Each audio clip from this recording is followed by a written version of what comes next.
She had a life, and someone took that away.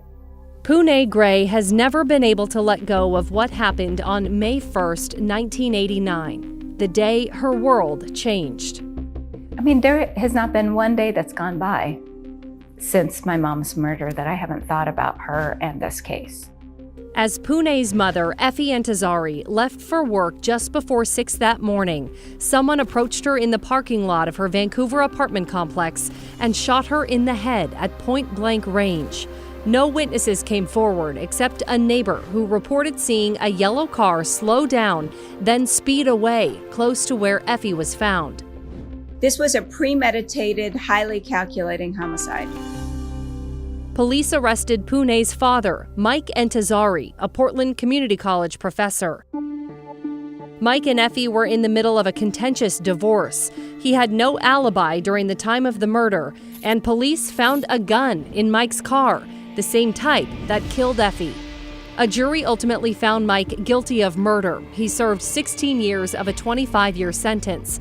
Mike maintained his innocence until he died in 2019. It was not a fact-based trial. It was just a lot of smoke and mirrors. Pune has never believed her father was capable of the murder and thinks the real killer is still out there.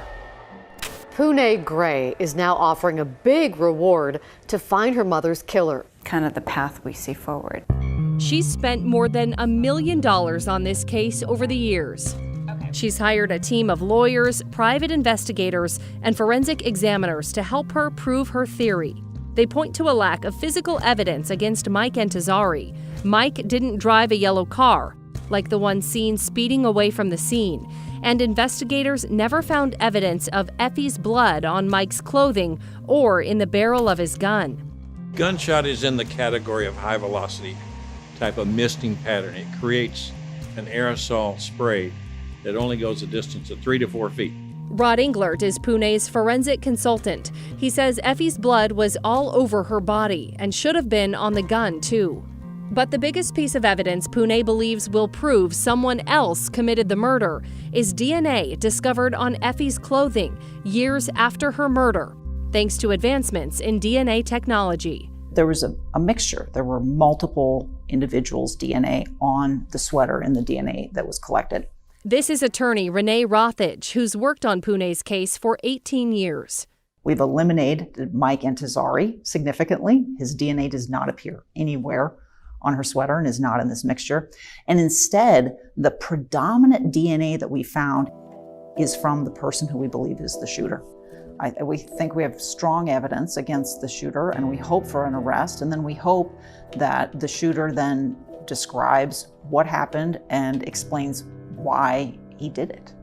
In the meantime, Pune and her team await a decision on whether this new DNA evidence will change the outcome of this 32-year-old case.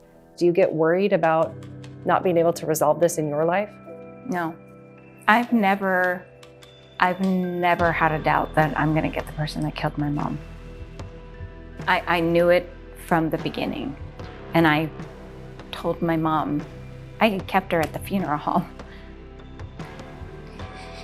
So I saw her every day, and I told her I'm gonna get the person that did that to her, and I am going to. So no, it's gonna end, and it's gonna end with me getting the person that killed my mom.